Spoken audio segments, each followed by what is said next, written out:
Einen wunderschönen guten Tag wünsche ich euch und herzlich willkommen zu einem weiteren Reaction-Video hier auf meinem Kanal. Ja, wir haben ja das letzte Mal bereits auf Genshins 3.5 Livestream reacted und heute wollen wir das gleiche mit dem 3.6 Livestream machen. Ja, kurz vorweg, was erwarte ich denn von dem Livestream? Nun ja, ich erwarte auf jeden Fall, dass uns die neuen Charaktere vorgestellt werden, die bereits angeteasert wurden. Das wäre zum einen der gute Baiju, der momentan nicht auf dem Vorschaubild zu sehen ist. Und zum anderen wäre das der gute KW, der ist hier im Bild. Genau, von den beiden erwarte ich, dass sie uns vorgestellt werden und dass sie natürlich auch in den Bannern des nächsten Patches verfügbar sein werden. Gleichzeitig erwarte ich, dass Nahida einen Rerun bekommt. Ja, Grund dafür ist einfach, dass die Archons bisher immer 4 Patches, nachdem sie rauskamen, ihren ersten Rerun bekommen haben. So war das bereits bei Venti, bei Zhongli und auch bei Raiden. Und dementsprechend gehe ich davon aus, dass das mit Nahida fortgeführt wird. Außerdem hat man sie auf dem Ankündigungsartwork für den Stream bereits sehen können. Dementsprechend, ja, schätze ich mal, dass das eine weitere Bestätigung dahingehend ist. So, ja, was gibt es sonst noch sozusagen? Wir werden sicherlich neue Events bekommen. Vielleicht auch ein paar alte Events, die zurückkehren werden. Ich gehe mal davon aus, dass entweder ein Leyline Overflow Event stattfinden wird oder dieses andere in der Richtung. Ich weiß gerade nicht, wie das heißt, wo man die zusätzlichen Talentmaterialien bekommt. Genau, ich gehe mal davon aus, eins dieser beiden Events wird stattfinden. Und ja, darauf bin ich auf jeden Fall gespannt, weil diese Events würden uns für unseren Let's Play-Account natürlich sehr gut weiterhelfen, denn dann könnten wir mehr Ressourcen farmen in einer gewissen Zeit und das gestaltet sich immer sehr, sehr gut. Ja, was haben wir sonst noch so? Regionserweiterung. Ich weiß nicht, ob sie die Wüste nochmal erweitern werden. Also, die haben sie jetzt schon so oft erweitert. Ich gehe eigentlich nicht wirklich davon aus, dass wir in diesem Patch nochmal eine Erweiterung bekommen werden. Aber ja, vielleicht überraschen sie mich auch und es gibt nochmal eine Erweiterung. Mal sehen, mal sehen. Da bin ich auf jeden Fall gespannt. Ja, andere Rerun-Charakter. Wer könnte denn einen Rerun bekommen?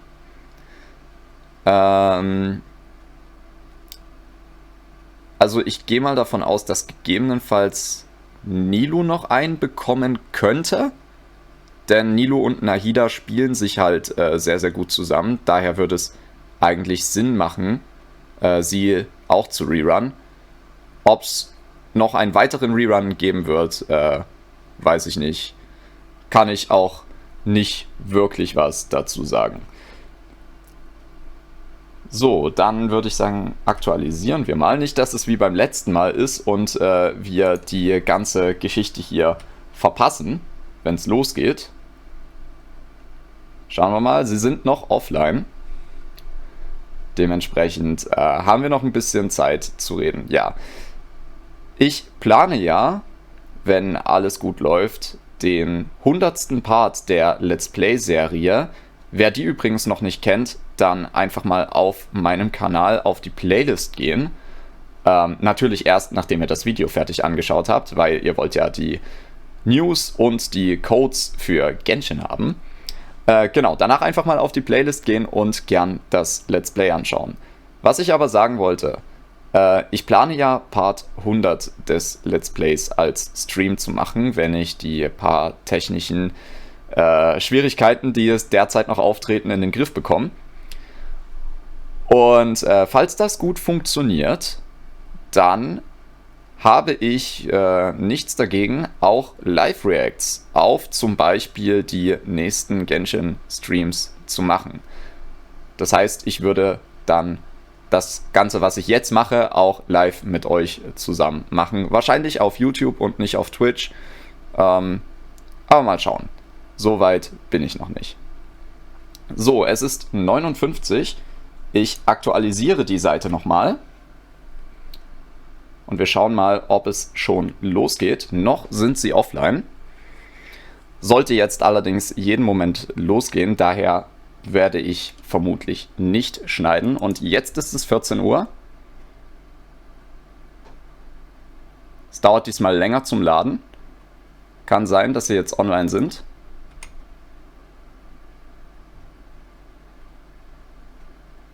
Nein, tatsächlich immer noch offline. Aber jetzt müsste es wirklich jeden Moment eigentlich losgehen. Ich bin sehr gespannt. Ah, jetzt sind sie live. Watch now. Und wir schauen uns das Ganze natürlich im Vollbildmodus an. So, gleich sehen wir auch, ob der Ton passt. Ich hoffe, dass es passt. Wenn nicht, muss ich das hier ein bisschen regulieren einfach. Und ich hoffe, dass es auch gleich losgeht. Watch. Ich aktualisiere noch mal kurz. Ah ja. Jetzt geht es los.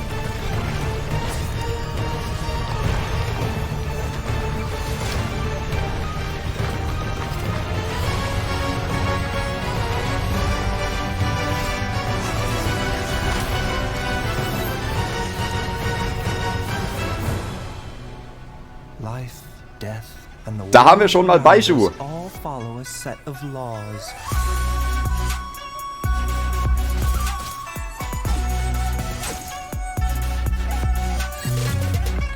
Okay, seine Attacks sehen cool aus. Erinnert mich ein bisschen an Heizo.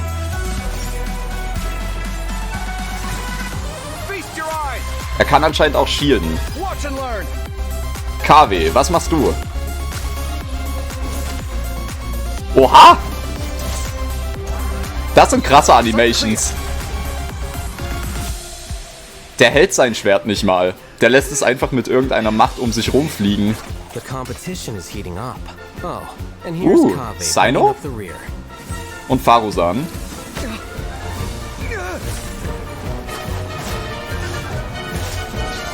Wanderer auch?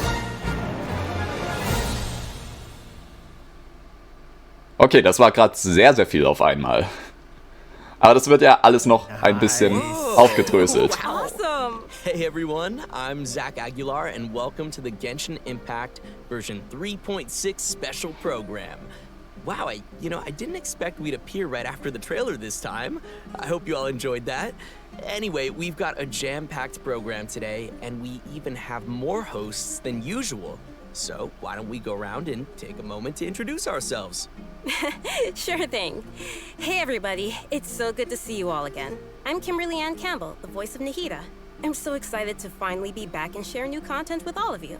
Oh, well, if it isn't the renowned traveler. Hello everyone, my name is Anjali Gunapaneni and I'm the voice of Dory.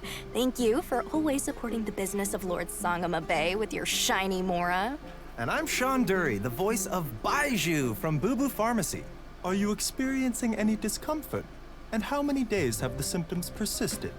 Yeah, I'm pretty good, thanks, doctor. But I do have this problem where I am way too obsessed with my cute little chibi. Hello! Die sind aber auch wirklich niedlich. Anyway, I am sure a lot of our viewers have already seen our characters pop up in the game by now. True. Yeah, you've all been a part of the traveler's journey at some point or another.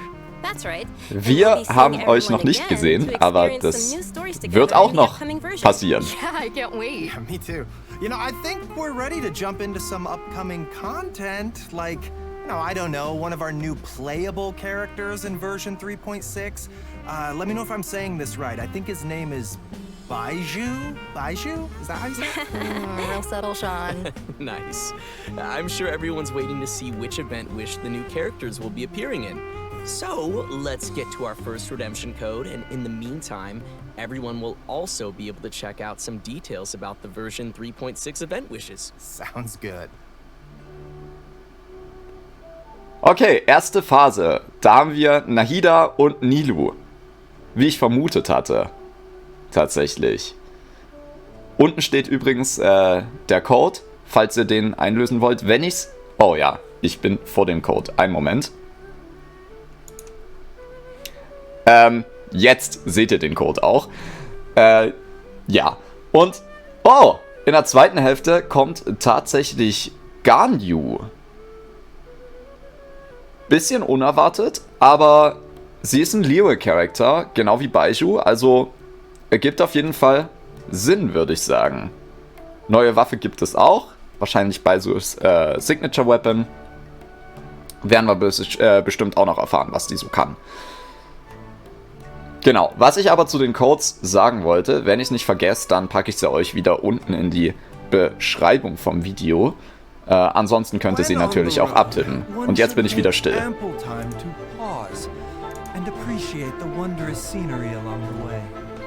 You're about to collapse, aren't you?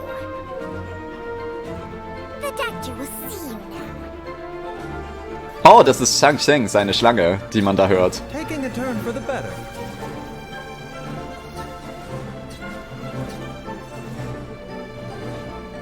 Okay, er scheint sein Shield zu regenerieren, so ähnlich wie Thoma. Okay, that snake was awesome. Also, its design totally popped up on Baiju's shield. I like that.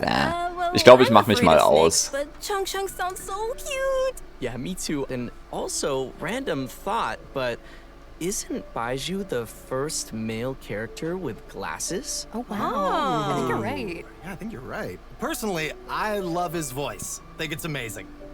Also, you can't go wrong with purple pants. Not biased at all. You really can't. You know what? Okay, let's talk about Baizhu. Baizhu is a doctor at Bubu Pharmacy and is skilled at healing his patients. Okay, er ist Healer und Shielder. Make a reputation for itself in Liyue Harbor. But most importantly, Baizhu is a gentle and refined physician, and his heart is dedicated to helping the world. He tends to anyone who comes to Bubu Pharmacy seeking medical attention, regardless of their wealth or status. Ah, Oh, I see. So he's that kind of doctor. What kind did you think he was? Oh, I don't know. I kind of thought he might be the type of doctor who does good things, but with his own nefarious plan. You know, like, I can save you. But for a price. I guess he just seems kind of mysterious like that. Well, I give your imagination some credit, but sorry, he isn't quite the suspicious doctor like you imagined. In fact, he's actually a trusted physician among the people of Liyue Harbor. Das glaube ich Everyone gern. prefers to go see Dr. Baizhu, no matter how serious the problem may be. But even though he works as a skilled physician, his own condition isn't so great. I know people say that doctors are the worst patients. Is that the case for Baizhu as well? Well, Baiju's case is a little complicated, and I don't want to give away any spoilers. So, travelers will have to check him out in-game to learn more about his story. So, zip, that's all you hear out of me. Okay, well, no matter what happens, I just hope that he'll be able to take care of himself. Me too. But besides his health, Baizhu also has some other troubles to worry about. For example, Director Hu will sometimes put up ads outside of Bubu Pharmacy to promote her Hu Tao. funeral parlor. On top of that, Für alle, poor die little nicht wissen, Chi-Chi wer is terrified Hu of Hu ist. Tao. So there are some days where Baizhu really has his hands full. Yeah, that does sound like something that Hu Tao would do. As fate would have it, Baiju's master and the former director of Wangsheng Funeral Parlor both studied together under the same master. But the two had differing views on the concepts of life and death and ended up going their separate ways. Their differences were passed down to their apprentices, which has led to Baizhu and Hu Tao's different views. In version 3.6, travelers will be able to play through Baiju's story quest to hear some of Baiju's inner thoughts and learn more about this caring doctor. Interesting. I can't wait to check it out. In his search for discovering new treatments and cures, Baizhu will often choose to test new medicines on himself. As you spend time with Baizhu in the field, you can make use of his knowledge of herbs and interact with certain harvestable items, which will heal your current active character. So, since Baizhu is a Ach, doctor, cool. I think it's pretty safe to say that most of his combat abilities are focused on healing. Durch Sammeln von That's right. Zeug heilt man Baiju's sich. treatment in battle is usually performed in two steps. Step 1 is to control a wandering sprite that cruises through the enemies and restores HP to his teammates. Step 2 is to create a shield. When the shield refreshes, ends, or is broken, not only will it provide healing, but it will also deal dendro damage to enemies. Baiju believes that even in a difficult spot, as long as the diagnosis and treatment are done properly, lives can always be saved. Sweet. Looks like we'll be able to try out some new team compositions with him in mind. For sure. Well, all right, I think that's all we have for Baiju, so let's move on to our next playable character. I bet many travelers already know him well. I'm glad you gave me a chance. I always think it takes people with similar tastes to sustain a pleasant conversation. Hier bin ich sehr gespannt auch. Weil seine Attack-Animation sieht... Schaut mal, er hält das Schwert gar nicht. Wie macht er das?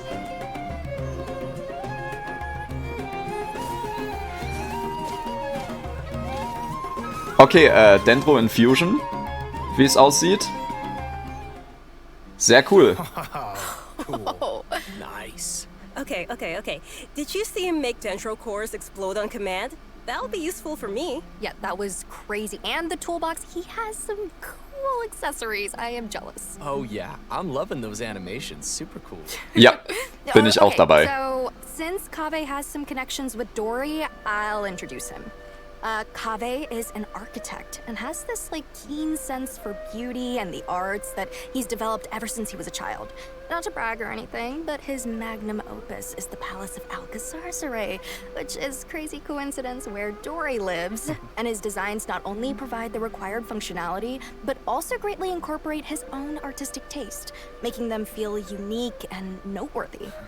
Well, he sounds like a genius, so he must be pretty successful. Yeah. Well, he doesn't quite lead the life of success and carefree spending like you might imagine. It's actually kind of the opposite. He hardly has enough more to survive. Oh. Okay, so Also wieder mal einen Zhongli oder eine Mona. Well, it kind of comes down to Kaveh's personality. He's a very perceptive person, so he has this sensitive and delicate side to his character. He also has a strong sense of empathy and can understand the emotions and thoughts of different people, which may actually be one of his sources of artistic inspiration.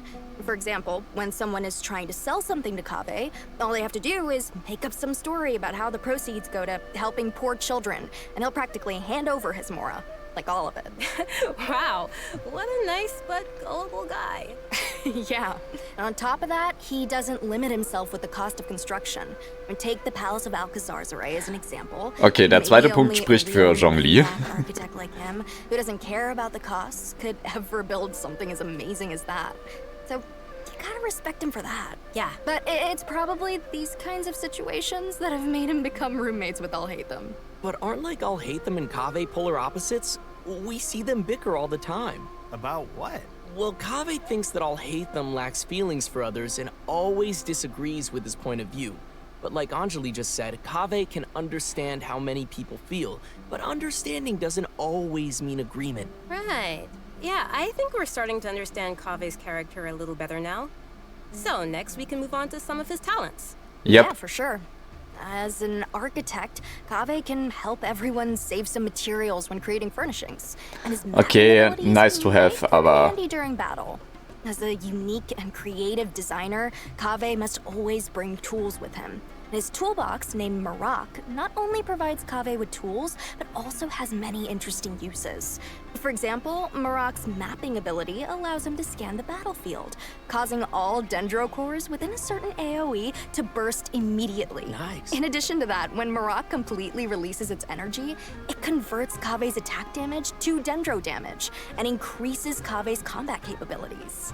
Okay. You don't need to worry about triggering all those dendro cores at the same time. Kaveh won't be hurt by them. In fact, one of Kaveh's talents actually causes him to recover a set amount of HP when he takes damage from a dendro core.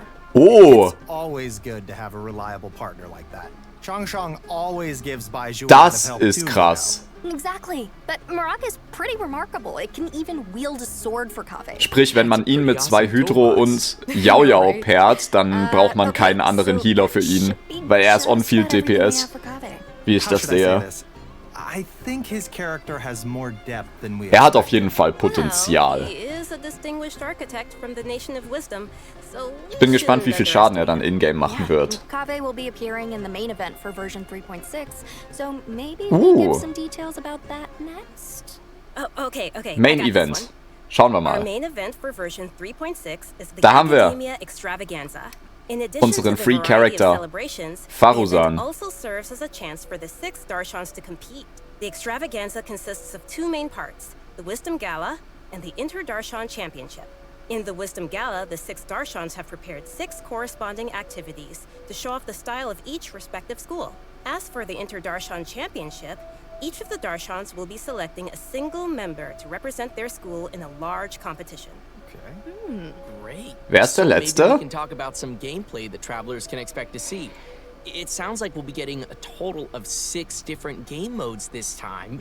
That's a lot. Noch mehr Minigames. Yeah. Aber vielleicht mehr Each Primos of the 6 dadurch. Darshans will be compiling their research to provide fun mini-games for everyone to enjoy. For example, Layla's Radawahis Darshan will be setting up an astrolabe used for studying astrology at their booth. When travelers adjust the astrolabe to the appropriate height and angle, the stars on the astrolabe will light up and form a pattern. Look, this time the pattern is a cute little fungus. Aw, that does look like fun. Nice. Here's another one. The scholars from Kasharawar will have a game that displays their understanding of mechanisms and architecture. Travelers will learn how to use the least possible materials to build a road that meets certain requirements within a limited space. Ooh, I'm already getting a lot of ideas for this one. Okay. It Okay, seems Jump and travelers Run will have Minigame. A lot of freedom to try whatever arrangements they can think of to reach those goals. Next is Vahumana. They're taking their booth pretty seriously. They will be holding an archaeological activity where travelers will use specialized equipment to detect relic replicas. Travelers will have to carefully observe the surrounding environment as they search, and even eliminate external interference affecting the detectors to find the relic replicas. This is all very nice. But, Okay. Are there any games where Das we ist won't ähnlich have wie to eins, go was schon running mal around as da war. much? Das hat mir aber I'm nicht so lazy. viel Spaß gemacht. Yes, there's something for everyone in these game modes. With this one, you can just relax and stay put while you listen to a story. But as you're listening, you also get to ask the storyteller some questions. If you're able to ask and uncover some key information, then you'll receive some clues to lead you to the truth of the story. Very mysterious. Oh, das klingt sehr cool. Spontamon, Lore on the ist other immer hand, schön. is preparing a Vor allem, small wenn die combat gevoiced ist, die experiment Story. Ich to hoffe, sie ist put travelers' gevoiced. combat abilities to the test within a set amount of time. Of course, they'll kindly provide a variety of potions to help travelers overcome situations in the experiment. Okay, Kampfevent. And Ist natürlich last auch wieder but not dabei. least is a little bionic experiment set up by Tainari's Amorta Darshan. Travelers will be able to control replicas of various creatures and command their movement according to a specific rhythm. And that should be everything we have for the Wisdom Gala. So which Darshan's events are you all most excited about? Oh, you know, Spontamod, because that's what I'm all about. Combat and battle and victory and never losing. Ever. Never Confident dying. are we? Oh, Wow. I like the star one. I like stars. It's very cool. Yeah. Da wäre Mona I'm bestimmt most auch dabei. excited to listen to a story, because I think that's about my speed. Das ist tatsächlich mal And was let's not Neues, forget was that sehr in interessant addition to werden the Wisdom könnte. Gala, we still have the Inter-Darshan Championship. This is a contest of wisdom and courage, and you won't want to miss seeing which Darshan is able to claim the title of champion. Very cool. Oh, and there is one more thing to mention here. Layla's very own Hangout quest will be arriving with version 3.6, so be sure not to miss it. Okay, that's all. Das ist Yay, auch we cool. get to hang out with Layla. Awesome. Layla. Excited to check it out. Okay, So, zweiter and Code? Our next event will Noch also nicht. be taking place in Sumeru. Waynute activity has suddenly been on the rise, and the academia is dispatching researchers to respond to the problem. This time, we'll be helping scholars clear the desert of obstructions, assemble the Waynute Slayer cannon, and repel the wandering Waynute. The Waynute Slayer Cannon, huh? Wow, yeah, that's quite the name. As its name implies, it's very effective against Waynute. Our task will be to clear out any monsters nearby and help with the preparations so the cannon can start attacking. I'm sure our travelers will be able to help handle the situation. Oh yeah. We also have one other event for travelers to continue improving their combat abilities. During the challenge, travelers will have to complete 3 consecutive combat rounds. During each round, the system will randomly activate 1 or more of 4 possible effects at set Okay, wir kriegen mal intervals of wieder time. Tryout So Characters. I guess it's safe to say that no 2 rounds will play the same. I guess not. Yeah. If the buff you receive happens to synergize with your team composition, then your team will. Oh. Was ist jetzt los? Das sieht nicht gut aus. Wir reloaden nochmal. Okay. Should definitely try some different team combinations and see what synergies they can come up with. Also, the Overflowing Mastery event will be returning once again with double drops for a Das limited ist das, time was to ich help meinte. travelers keep leveling up their characters. In addition to Als the ich events gesagt we've habe, das already andere, wo ich den Namen mentioned, nicht weiß. one more event taking place in an all-new area. So first, I think we should reveal the new area. Oh, es gibt tatsächlich noch mal eine Map-Erweiterung. Ah, yeah. Oh, yeah. Sounds good. Okay, aber vorher One more neuer note, Code. We'll have some info regarding new artifact sets during the break, so be sure not to miss that. So, schauen wir mal. Den Code seht ihr wieder eingeblendet und da gibt es neue Artefakt-Sets. Hydro-Damage und alles muss hitten und das macht noch mehr Hydro-Damage. Das erste Set weiß ich nicht, wie gut das ist. Das zweite, HP plus 20, Burst Damage und Skill Damage Increase.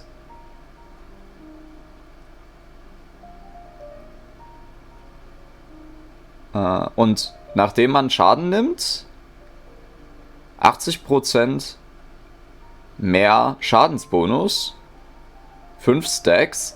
Das klingt ziemlich OP für beispielsweise Dia könnte das, denke ich, gut verwenden, aber auch hier Xiao.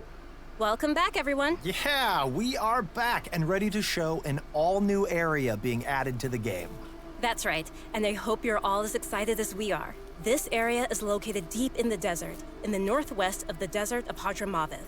According to legends, it was one of the main rifts that monsters were emerging from during the Conria disaster 500 years ago. And the site of a battlefield where God suppressed the power of the abyss. Although it was originally desert, the ecological system has completely changed due to the power of the abyss, and it has become a large, uninhabited area of swamps and wastelands. So, you're saying that we might be able to uncover some buried secrets about Conria there? On second thought, it kinda sounds like it might be dangerous. Yeah. Luckily, we have some little helpers to assist us in our search. There will be a pari named Sorush waiting for us that will lend us its abilities, allowing travelers to freely fly across parts of the area and access some locations that would be impossible on foot. Können wir das überall machen, Will we bitte? be able to fly around now? Yeah, this will be your chance to fulfill your dream, Zach. Yes! After helping Sorush recover its power, there will be a small event for travelers to help it continue its training. We will guide Sorush to drive away enemies, conduct speed training, and complete puzzles, so be sure to check it out. Travelers may also encounter a new enemy during their journey in version 3.6, the Iniquitous Baptist. Its abilities include using multiple elements in battle and creating shields for corresponding elements to reduce damage. It definitely looks like it'll be a formidable enemy. That's not all. We have 2 Och, more interesting nee. enemies that travelers will encounter. The Animo and Hydro Hilly-Churl rogues. These Hilly-Churls are wandering across Teyvat and do not belong to any particular Hilly-Churl tribe. Sometimes they assist other Hilly-Churls or tribes in need of help, and they also have a unique combat style. Even though it seems this place is full of new dangers, that still won't stop the traveler from bringing new hope to the region. Some clues related to Conria are also waiting to be uncovered here, so it's definitely worth exploring. And last but not least, in version 3.6, the legendary Dragon of Verdure, Apep, will appear. The Dragon of Verdure was once an emerald green dragon that ruled Sumeru, but its color later changed to that of yellow sand. Recently, it seems to be suffering from some kind of illness. Travelers will be making their way to the Dendro Dragon's habitat to face it in battle, so we must be very careful. The battle will be split into 3 phases. Okay, es ist ein Interesting part to Weekly. take note of is that in the second phase of the fight, travelers will need to protect the Dendro Dragon from monsters in order to prevent the dragon's illness from getting any worse. Das ist cool. That's different. Yes. Ich mag es, Drachen And zu in the beschützen. third phase, the Dendro Dragon will unleash some extremely powerful attacks, so travelers will need to be careful to avoid those. Oh, yeah. At this point, we don't know what the Dendro Dragon has been through and what exactly caused it to change into its current twisted form. Perhaps we'll get some more answers after we've faced it in battle. Yeah. The dragon has a close connection with Sumeru's history and gods. Going into its lair and determining what's causing its current condition is an important task and will be helpful to the entire nation of Sumeru. So, if you'd like to learn more about the Dendro Dragon, then be sure to check out Chapter 2 of Nahida's story quest. Oh, for sure. Oha. I think Okay, there'll also be a wieder lot mal of ein interesting Weekly, things for der travelers to learn in quest-locked this one, ist. So be sure to look forward to it. Absolutely. And that's about all we have for new content in the upcoming version. But before we wrap things up, we have an announcement regarding Genshin Impact's music. The second album for the Sumeru region, titled The Unfathomable Sand Dunes, will also be releasing soon. Oh, nice! Nice. I love the Sumeru region music. Ich mag Genshins Music allgemein. Ich muss aber sagen, Inazuma ist mein Favorite. Music that the Hoyo Mix team created for the Sumeru region, spanning versions 3.1 to 3.6. Okay, this is super cool. I'm super excited. Be sure and pick that up. I'm hyped. Right, so Ich freu mich let's auch, watch ich kann's a auf trailer of Spotify the new wahrscheinlich dann OST hören. And give our final redemption code of the day.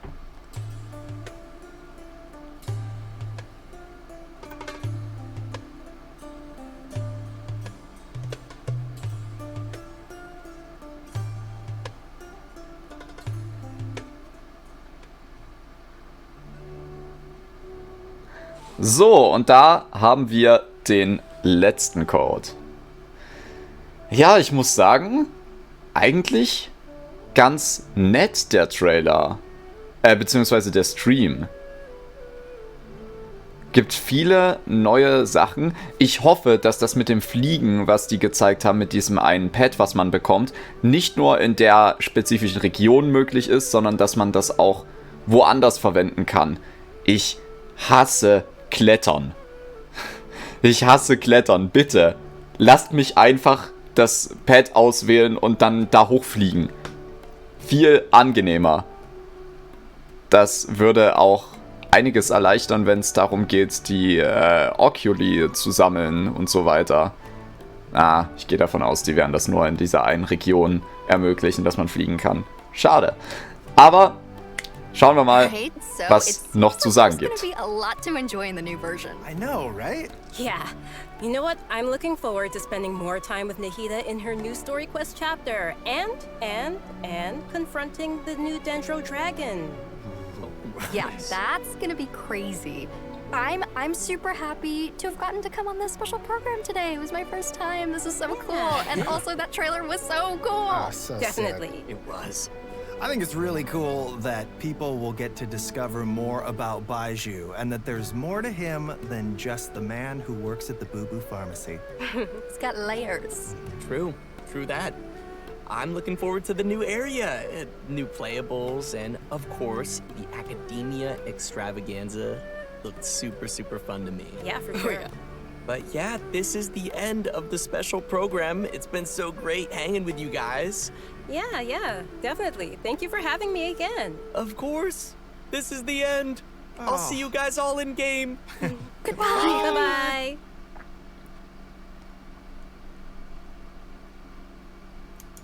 So, damit ist der offizielle Genshin-Stream vorbei. Ich habe allerdings noch ein paar Dinge, die ich ansprechen möchte, denn da jetzt die nächsten Banner bekannt sind, habe ich einen Plan zwecks den Puls zu machen.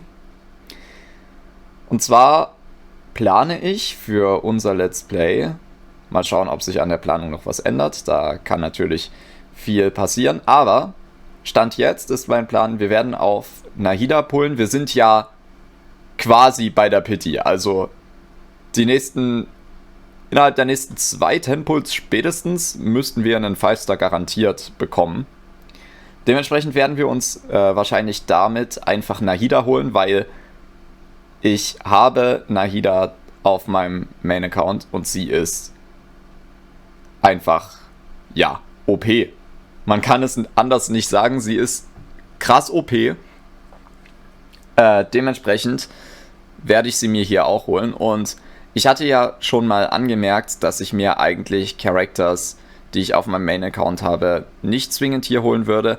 Es gibt allerdings ein paar Charaktere, auf die das nicht zutrifft. Und das sind so diese, ich sag mal, extrem guten Support-Characters, die eigentlich auf jedem Account zu finden sein sollten. Darunter zählen zum Beispiel Nahida, Zhongli und Raiden, die 3 Archons. Und Kazuha würde ich auch dazu zählen. Gäbe es keinen Kazuha, wäre halt Venti an seiner Stelle der Support, den man auf jedem Account haben könnte. Ja, auch sowas wie eine Yelan zum Beispiel würde ich dazu zählen, selbst wenn ich sie auf meinem Main-Account momentan nicht habe, wäre ich auch fein damit, sie auf mehreren Accounts zu bekommen. Leider habe ich sie derzeit auf keinem meiner Accounts. Wir haben ja versucht, für sie zu pullen und haben stattdessen D-Look bekommen. Ja, aber das sind so meine Planungen zwecks Pullen, wie es weitergehen soll. Und wir holen uns quasi Nahida, damit wir dann gegebenenfalls ein paar Pulls auf KW machen können. Er ist 4-Star, das heißt, wir haben keine Garantie, ihn zu bekommen. Aber vielleicht ist uns ja das Glück hold, sodass wir ihn ausprobieren können. Denn vor allem die Fähigkeit, dass er sich heilt, wenn Dendrocores in seiner Nähe explodieren, das klingt halt extrem OP. Das klingt halt, wenn man ihn beispielsweise mit Yao Yao, beziehungsweise man bräuchte ja rein theoretisch gar keinen Healer, also ihn mit Nahida und dann 2 Hydro-Charakteren einfach in ein Team steckt und dann die ganze Zeit Bloom auslöst und die Cores mit Hilfe von seiner E explodieren lässt und er sich dadurch heilt, dann hat man ein ziemlich gutes Team, würde ich mal sagen. Genau. Um mehr dazu zu sagen, würde ich allerdings vorschlagen, warten wir, bis die Characters im Spiel verfügbar sind. Baizhu sieht auch sehr interessant aus. Allerdings, ja, das Problem ist halt, dass Nahida im gleichen Patch ist. Und Nahida ist halt so OP. Wäre sie nicht da, hätte ich vielleicht für Baizhu gepullt. Aber da Nahida da ist, boah. Na, die Entscheidung ist schwer. Aber ich glaube, es wird Nahida werden. Genau. Ja, ansonsten, Events sehen ganz cool aus. Ich bin vor allem gespannt auf dieses große Academia-Event. Wir kriegen eine kostenlose Farusan. Ja, ein neuer Charakter für die Sammlung. Vielleicht ein paar kostenlose Wünsche für ihre Ascension. Schauen wir mal. Auf dem Standard-Banner sind wir auch schon recht weit fortgeschritten und sollten da demnächst auch einen 5-Star zu bekommen. Allerdings versuche ich dort den 5-Star noch vor dem Patch 3.6 zu bekommen, weil ich die ja nicht haben möchte. Grund dafür ist einfach, dass sie recht ähnlich zu D-Look ist. Sie ist halt auch ein Pyro-Großschwertnutzer und ich habe halt D-Look schon. Und da brauche ich die ja jetzt nicht zwingend. Ich hätte dann lieber zum Beispiel eine Keqing oder einen Tainari. Ja, ich schätze, eine Jean würde ich auch nehmen. Ne, sowas in der Richtung. Naja. Aber mal schauen, wohin uns die Reise führt. Wenn euch dieses Video gefallen hat, dann lasst doch gern ein Like oder ein Abo da. Vergesst nicht, die Glocke zu aktivieren, um neue Videos von mir nicht zu verpassen. Es geht natürlich auch mit unserem Let's Play weiter. Wer das noch nicht gesehen hat, der kann einfach mal auf die Playlist am Ende des Videos klicken oder über den Kanal auf die Playlist gehen und sich das Let's Play anschauen. Das würde mich sehr, sehr freuen. Wir sehen uns dann dort das nächste Mal wieder. Bis dahin. Ciao, ciao.